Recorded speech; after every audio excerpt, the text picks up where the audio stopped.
నిన్నటిదాకా పార్టీకి జాకీలు పెట్టి లేపిన లీడర్, ఆ జోష్కి ఊగిపోయిన క్యాడర్ పవర్లోకి వచ్చేస్తున్నామని తెగ సంబరపడిపోయింది. కానీ ఆ స్పీడ్కి సడన్గా బ్రేక్. ఎస్, తమిళ బీజేపీకి ట్రంప్ కార్డ్ అన్నామలై గురించి మనం మాట్లాడుతున్నాం. ఆయన చాప్టర్ క్లోజ్ అని కొంతమంది అంటుంటే, కాబోయే డిప్యూటీ సీఎం అని కేంద్రంలో చక్రం తిప్పుతారని కొందరంటారు. తొక్కివేతకి గురైన అన్నామలై గురించి అమిత్ షా ఏం ఆలోచిస్తున్నారు? అన్నామలై నెక్స్ట్ స్టాప్ ఎక్కడ? అన్నామలై వర్సెస్ అన్నా డిఎంకే. ఒకప్పుడు సింగం, ఇప్పుడు నథింగ్. ఫైర్ బ్రాండ్ మీద నీళ్లు చల్లిందెవరు? కూటమి ధర్మానికి బలైపోయాడా? టికెట్ ఇవ్వని పార్టీకి గుడ్ బై చెప్తాడా? What next for Annamalai?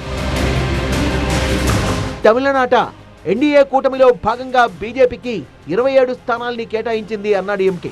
Mylapore నుంచి తమిళిసై పోటీ చేస్తారు. సాత్తూర్ నుంచి బీజేపీ చీఫ్ నాగేంద్రన్ పోటీలో ఉంటారు. కానీ కమలం పార్టీ తురుపు ముక్క బీజేపీ బండిని అధికారం వైపు బలంగా లాగిన ఫైవ్ బ్రాండ్ లీడర్ అన్నామలైకి మాత్రం సీటు దక్కలేదు. ఎన్నికల్లో పోటీ చేసే ఛాన్సే లేకుండా పోయింది. మరి తల దించుకొని బీజేపీలోనే ఉంటాడా? తలెత్తుకొని పార్టీ మారి వెళ్ళిపోతారా? What next for Annamalai? ఇదే ఇప్పుడు తమిళనాడు పొలిటికల్ సర్కిల్స్ ని హీట్ ఎక్కిస్తున్న టాపిక్. దానికి అన్నామలై పొలిటికల్ ఫ్యూచర్ సంక్షోభంలో పడ్డం ఇదే ఫస్ట్ టైం కాదు. తమిళనాడు బీజేపీ కెప్టెన్సీ పోస్ట్ నుంచి పక్కకు పెట్టి నైనార్ నాగేంద్రన్తో రీప్లేస్ చేసినప్పుడే అన్నామలై భవిష్యత్తు మీద నేషనల్ లెవెల్లో డిబేట్లు జరిగాయి. ఎందుకంటే ఇప్పుడు సౌత్ లో బీజేపీకి ప్రధాన గొంతుక అతడే. ఐపీఎస్ ఆఫీసర్ గా ఉద్యోగం వదిలేసి ప్రజా జీవితంలోకి వచ్చి బీజేపీ కండువా కప్పుకున్న కుప్పుస్వామి అన్నామలైని సింగం అని ముద్దుగా పిలుచుకునేవారు కార్యకర్తలు. ఎందుకంటే అన్నామలై పోరాట పంథ ఆ రేంజ్ లో ఉండేది.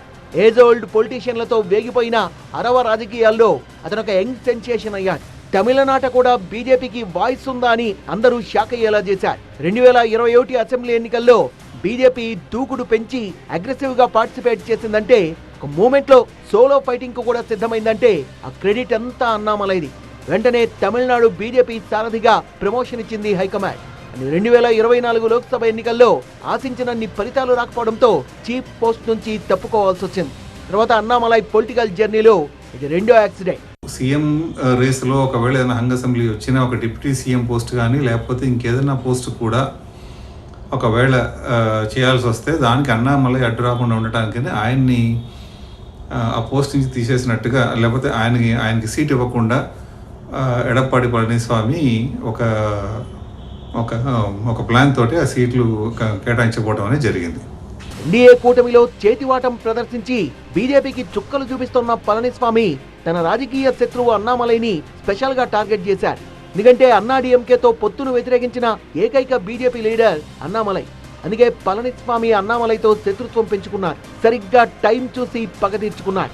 అన్నామలై ఆశించిన సింగనల్లూరు సీట్లో తమ పార్టీ అభ్యర్థితో కర్చీఫ్ వేయించి నీకు నో సీట్ అనేశారు ఈపీఆర్. ఇప్పటికే రాష్ట్ర అధ్యక్ష పగ్గాల్ని పోగొట్టుకొని మంటెక్కిపోతున్న అన్నామలైని పళనిస్వామి ఇలా మరోసారి దెబ్బతీశారు.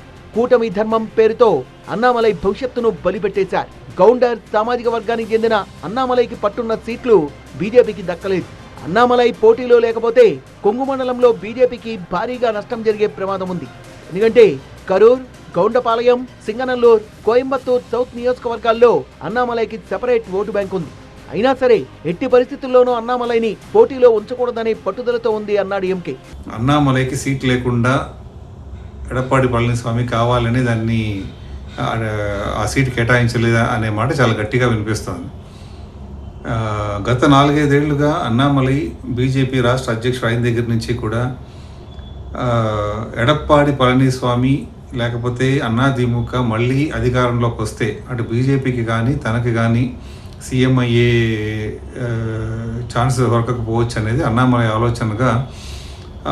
ఆలోచిస్తున్నారనేది ఎడప్పాడి వరకు చాలా గట్టిగా విశ్వసిస్తోంది. తనకి అసెంబ్లీలో తనను ప్రశ్నిస్తాడని, లేకపోతే ఏదన్నా బీజేపీ ఏదన్నా మన బీహార్లో చేసినట్టు కానీ లేదా మహారాష్ట్రలో చేసినటువంటి రాజకీయం ఏదైనా చేస్తే దాంట్లో అన్నామలై ముందుంటాడు. కాబట్టి అసలు అన్నామలైని అసెంబ్లీకి రాకుండా చేస్తేనే తనకి సేఫ్గా ఉంటుందనే ఆలోచనలో ఎడప్పాడి వచ్చినట్టు.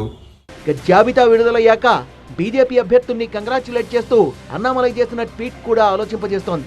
210 సీట్లలో విక్టరీ కొట్టబోతున్నాం, డిఎంకే కాంగ్రెస్ రాక్షస పాలన నుంచి తమిళనాడును విడిపిద్దామంటూ పోస్టు పెట్టారు అన్నామలై. ఈ పరిస్థితుల్లో ఆయన డిఎంకే పంచన చేరుతారా లేక మరో దళపతి విజయ్తో చేతులు గలుపుతారా?